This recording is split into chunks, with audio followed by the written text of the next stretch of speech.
Hey everyone. Um, we finished Proverbs 30 last time, so we're starting Proverbs 31. That's kind of crazy. We've been doing these Proverbs for a long time. I don't even remember when we started. 2019 maybe? No, it couldn't have been that. It's been a long time though. I'm curious here now. Let's see. Maybe it was 2019. Yeah, been doing this since November 6, 2019. So more than 2 years here, and we're finally on the last chapter. The words of King Lemuel, the prophecy that his mother taught him. So this is the last proverb was one by Agar, and then this one's by Lemuel. Two people we don't really know anything about, but as far as I know, the rest of the Proverbs were written by Solomon. It's very interesting that these are included. Like the Lord just chose these two random people to write a chapter of the Bible. And this is a prophecy, which we usually take to mean a forecast, like something about the future. But I don't think that's this case. I've heard people say that prophecy can also just mean a proclamation of the Word of God, just proclaiming what God says. But this is a prophecy that his mother taught him. So he obviously had a godly mother teaching him. It says, "What, my son, and what the son of my womb, and what the son of my vows? Give not thy strength unto women, nor thy ways to that which destroyeth kings." So there's a warning there. Give thy strength. I'm not sure what that means. Your dignity, your wisdom, your honor. I'm not sure. I would think that's talking about just, not giving yourself over to strange, ungodly women. It's to not lost men in particular, and I suppose some men in the church too, in the body.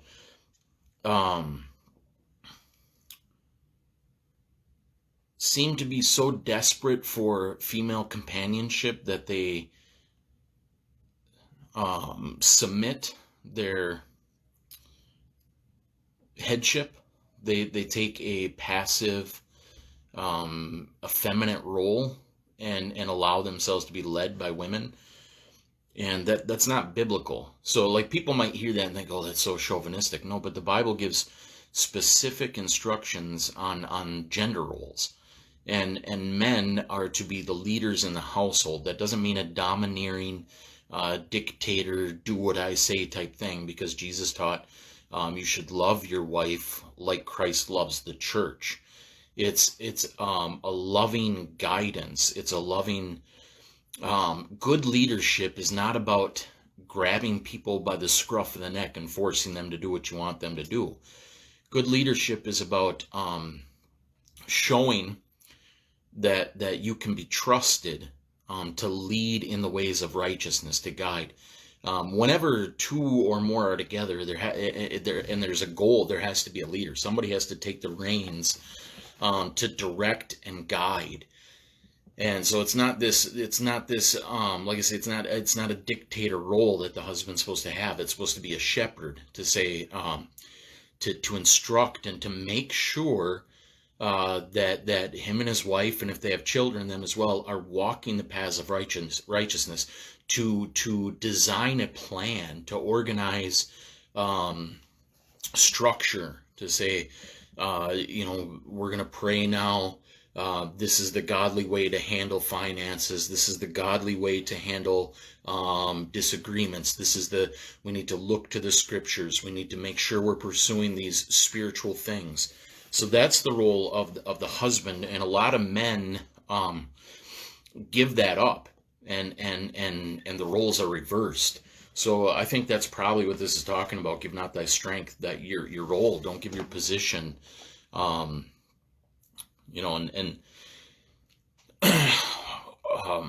wise men will discern that during a courtship. That's what courtship is about, to see, is this a godly woman? Is this somebody that's going to work with me in our God-designed roles to move towards righteousness, or is this somebody who's going to stand against me? Is this somebody who's going to resist?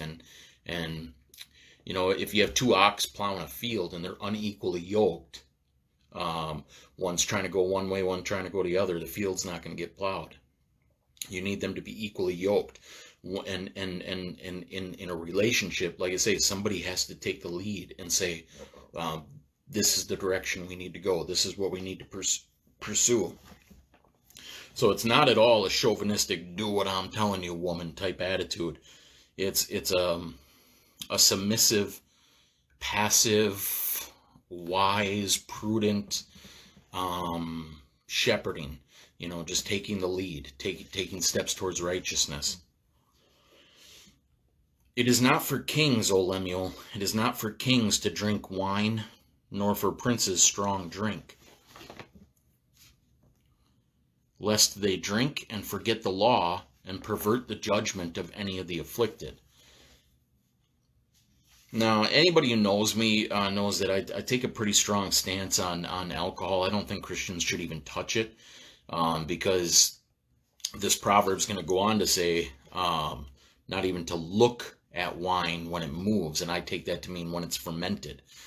So we're not supposed to look at fermented wine, which indicates that there's an unfermented wine.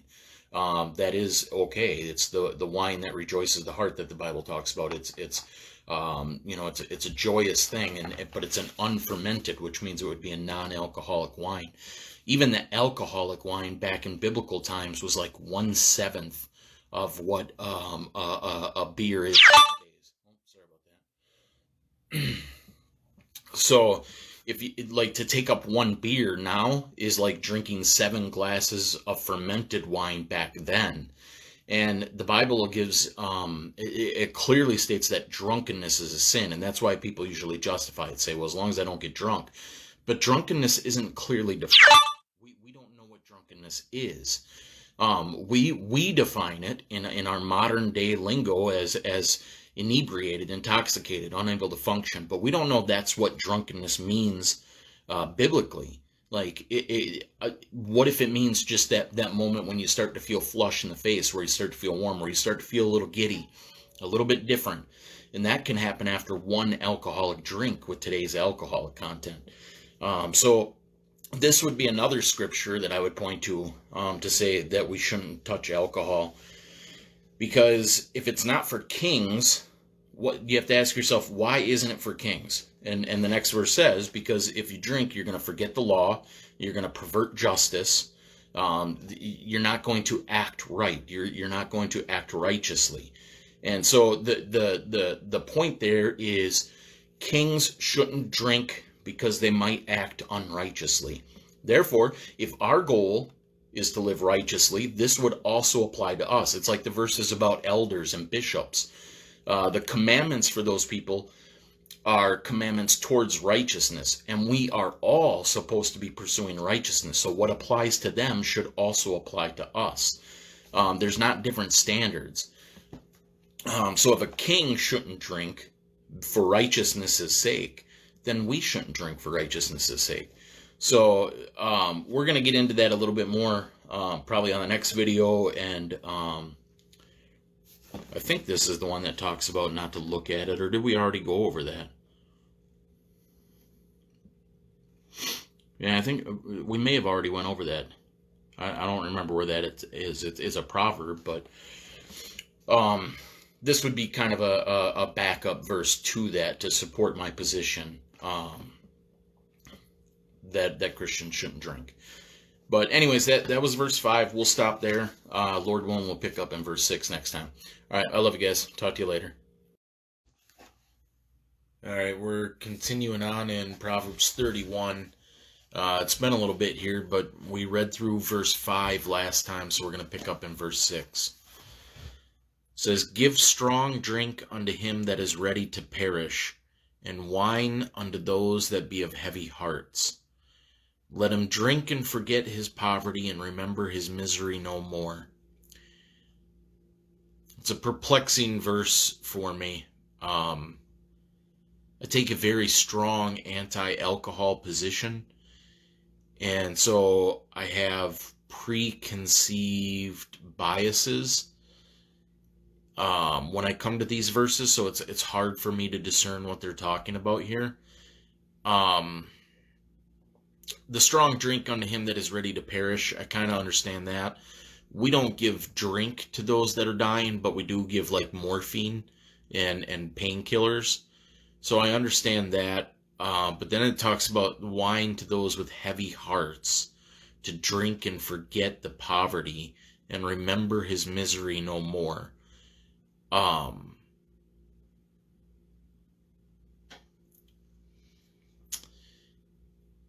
it's a tough one. It would almost seem like on face value, it would seem like this is an encouragement for those that are brokenhearted or poor to drink.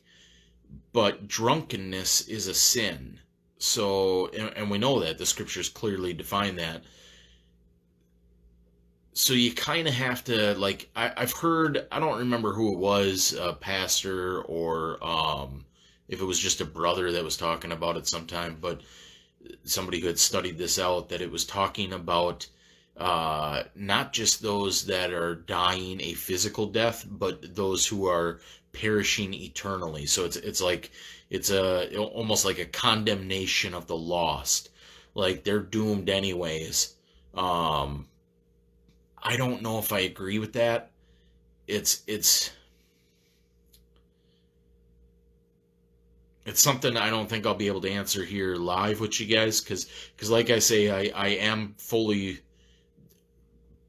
almost fully persuaded that um, any alcoholic consumption is wrong, especially for a Christian. Um, I say almost fully persuaded because I do believe that, um, or at least I think I believe. I don't know. It's one of these things that I haven't fully come to a dogmatic position on it, because in the Old Testament, or in the olden days, even back in like Jesus's time, or even prior to that, the fermentation out process of alcohol was different. They weren't able to create the extremely potent alcohol that we create today. They did have strong drink, so there is that, but the wine that the Bible talks about would have been like 1/7 the potency of a modern day beer. So like beer is like what, 4.5% alcohol. It would have been a fraction of that back then. It would have been more like kombucha juice or whatever, 0.5% or whatever it was. Just the fermentation process was different. Today they make alcohol that can be like, what is 100 proof?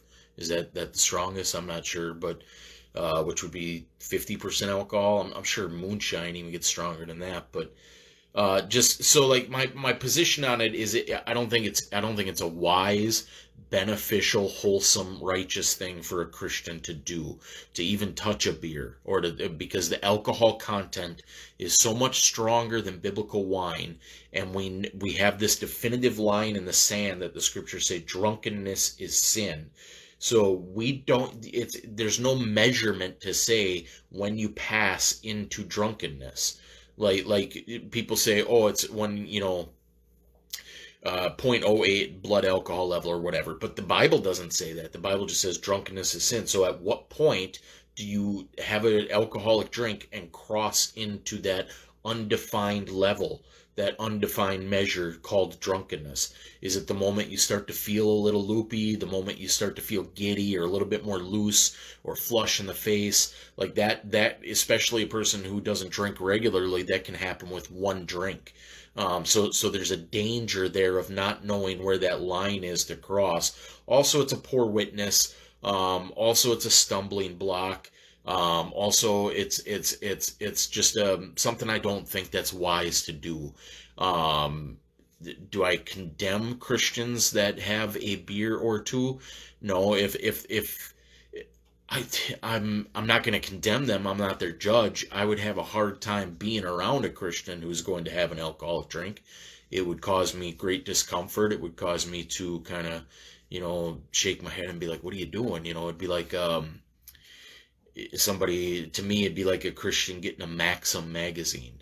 Yeah, those women aren't nude, but they're pretty close to being nude, and you're obviously looking at that magazine for lustful purposes. So it's like somebody might justify that in their heart, and say, well, I'm not crossing over into lust or whatever, but that's a dangerous path to go down, and I think having an alcoholic drink would be a dangerous path to go down. So that's where I stand. And so when I come to this, I have a hard time reading it. Like, why would the scripture tell us to give wine to those that are of heavy hearts, to drink and forget their poverty and remember their misery no more?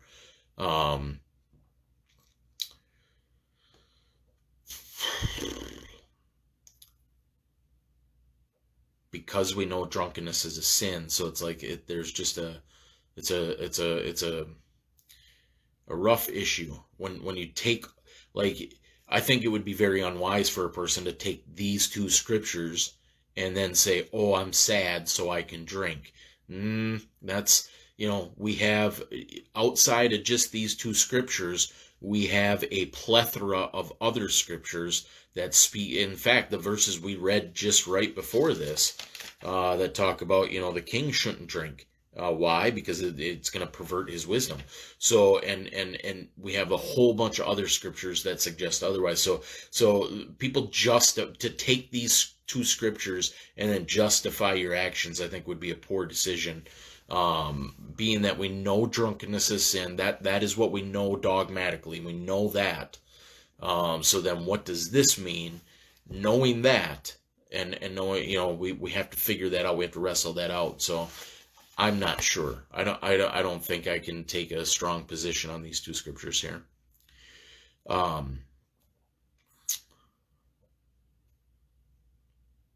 Open thy mouth for the dumb in the cause of all such as are appointed to destruction. Open thy mouth, judge righteously, and plead the cause of the poor and needy. So I think that's talking about speaking up for those who can't speak for themselves, or don't have a position, or don't have a voice, or don't have a know-how. It's about being, is the word chivalrous? Is that what it would be? Or just to speak up, to be a bold protector of the innocent, so to speak, or a protector of those that are in a dangerous position where they could be defrauded or misused or whatever. We're supposed to speak up, to defend them, to take up their cause. And I'm sure it's the same for all Christians, but you can feel that stirring up in you when you see somebody abused or mistreated, or the downtrodden, or those that are being treated unjustly. There's this fire that burns within you, borderline anger, where you feel the need to defend them. It's something that's inherently within a Christian, and the wisdom of that comes from these scriptures here, and other places in the scriptures as well. But we're called upon. It's a righteous, good thing to do, to speak up for people that are being mistreated, or those suffering injustices. I think I'll stop there, because there's some pretty interesting thoughts coming up here. But so that was verse 9. Lord willing, we'll pick up on verse 10 next time. All right, I love you guys. Talk to you later. It's been quite a while since I've done one of these. It's been several months, actually. I took a break, and in the hopes of being refreshed, and then I just been thinking, like, I need to get back into the... Sorry about that. I thought I need to get back into the habit of doing these various different ministry type things. And so that's been on my heart a lot here the last few days. So I'm going to start trying to do these on a semi-regular basis again. But so like I say, it's been quite a while. Last time we were reading, we were in Proverbs Chapter 31, and we read through verse 9. So we're going to pick up here in verse 10. It says, "Who can find a virtuous woman? For her price is far above rubies." So the who can find a virtuous woman, that's a rhetorical thing. The implication being it's a very difficult thing to do. I was curious about what that word virtuous means. I feel like it's one of the words, there's quite a few words that we just use with like a general surface level understanding of what it actually means.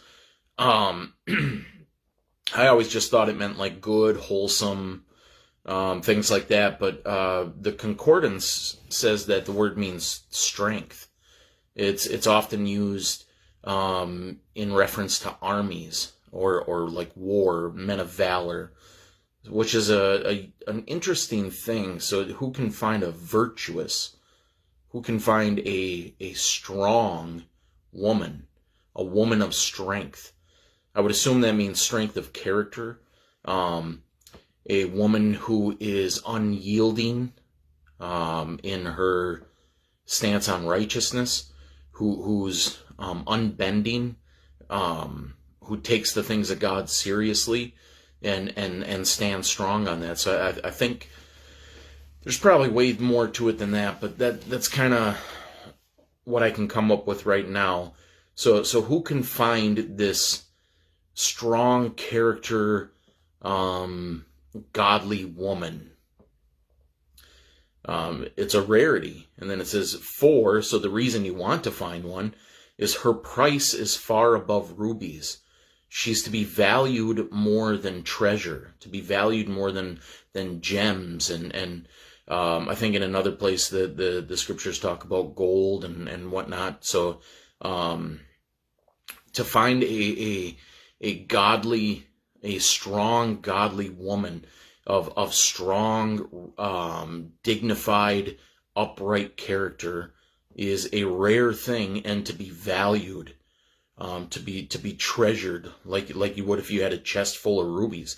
More so than that, you would guard that. You would hold it close to your heart. It's an important thing, a valuable thing. So it's a rare thing. It says in verse 11 here, "The heart of her husband doth safely trust in her, so that he shall have no need of spoil." The heart of her husband doth safely trust in her. She's reliable. Like a man who finds a woman like that is going to have a peace of mind to know that reliable is the word. It says in verse 12, "She will do him good and not evil all the days of her life. She seeketh wool and flax, and worketh willingly with her hands. She is like the merchant's ships. She bringeth her food from afar. She riseth also while it is yet night, and giveth meat to her household, and a portion to her maidens. She considereth a field and buyeth it. With the fruit of her hand she planteth a vineyard. She girdeth her loins with strength, and strengtheneth her arms. She perceiveth that her merchandise is good. Her candle goeth not out by night. She layeth her hands to the spindle, and her hands hold to the distaff. She stretcheth out her hand to the poor, yea, she reacheth forth her hands to the needy." So that whole section there talking about like she's a hard worker, which is I guess that's why that word virtuous applies there, strength. She provides for her household. A virtuous, godly woman provides for her household. She's diligent and hardworking, and that's why her husband can trust in her. He's not worried. Sorry about that. I got all these alarms set to go off. But she's just a good, wholesome, trustworthy woman.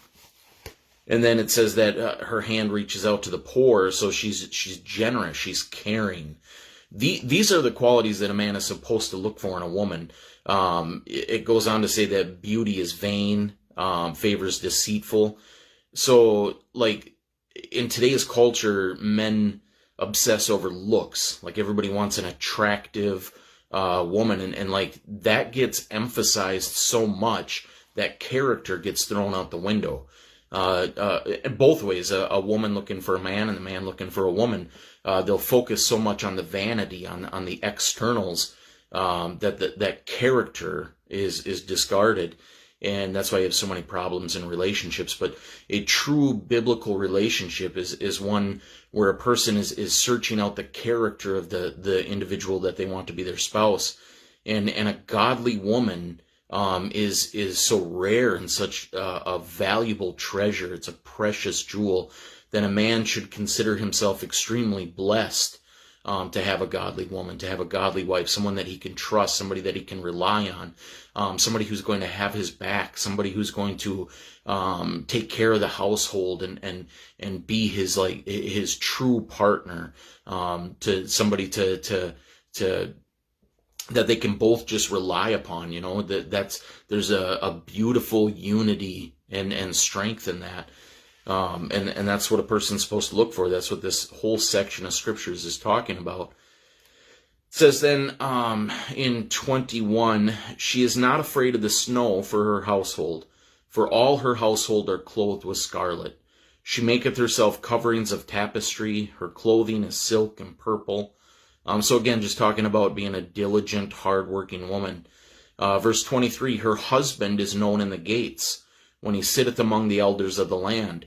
So I would say there that like this, a husband with a wife like that, he's known for having, like other men appreciate this man. They say, here's a wise man. Here's a man who's got himself a good godly woman. She maketh fine linen and selleth it, and delivereth girdles unto the merchant. Strength and honor are her clothing, and she shall rejoice in time to come. She openeth her mouth with wisdom, and in her tongue is the law of kindness. So wisdom, kindness. We get all these various characteristics that a man is supposed to look for in a woman. Not beauty, not external looks, but a woman of character, of strength, of dignity, of generosity, of compassion, of wisdom, of kindness. Verse 27, she looketh well to the ways of her household, and eateth not the bread of idleness. Her children arise up and call her blessed, her husband also, and he praiseth her. Many daughters have done virtuously, but thou excellest them all. So just that whole section of scripture there is just continuing that thought. And then verse 30 is the one I was talking about. It says, favor is deceitful, and beauty is vain. But a woman that feareth the Lord, she shall be praised. Like, if Christian men could get that in their heart, like, that's what you're supposed to seek. You're supposed to seek a woman that fears the Lord. And then those characteristics are going to follow. A woman that loves and respects and honors and fears the Lord is going to have godly characteristics. She's going to walk in ways of wisdom. She's going to strive to be that biblical woman, and that's what you want to look for. But because favor, that's like flirtation or flattery, that's deceitful. It's a lie, and beauty is vain. It's empty. Beauty is nothing. It has no value.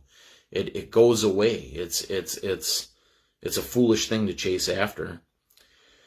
And then verse 31, it says, give her the fruit of her hands, and let her own works praise her in the gates. I'm not sure. I'm assuming that's just saying that she's worthy of the praise that she gets. She's worthy of the honor that's given to her.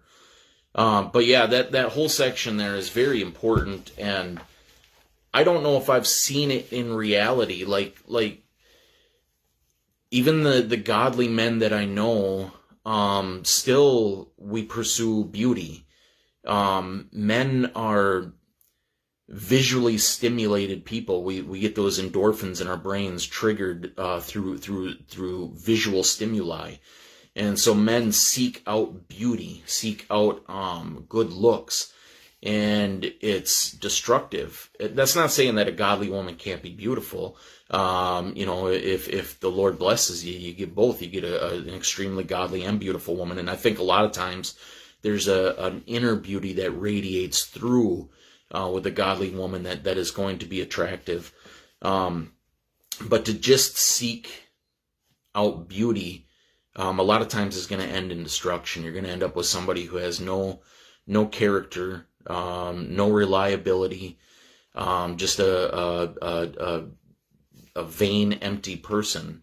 And that's both ways. Again, this isn't just men looking for women. Women ought to seek this in men too. They ought to seek a godly man. It ought not to be about looks and whatnot. It's about, or a lot of times I think women seek out a man who is financially driven or financially stable. And again, that's just, it's not the biblical way to find a spouse is to find somebody who loves the Lord with all their heart, that is dedicated to God, that stands on the things of Scriptures, that is a righteous, dedicated person. That's that valor, that strength, that they're unbending, unwavering in their dedication to the Lord. And if you find somebody like that, your life is going to be blessed dramatically. You found a rare jewel. So to trade that for beauty is utterly foolish. To say, I just want somebody good looking, you're trading the security, the peace, the unity, the just all those good things that you're going to have with a godly woman. If you find a godly spouse, your life is going to be so much better because you found that good treasure that's to be valued more than rubies. And I think that's the whole emphasis there of that last part of chapter 31 here. But with that ends Proverbs. It's crazy that I decided to take a break right as we were coming to the end of Proverbs. We started Proverbs years ago, I think. But that wraps it up. So I'm not sure where we go next. I got it written down somewhere, but Lord willing, we'll talk to you next time. Love you guys. Thanks for watching.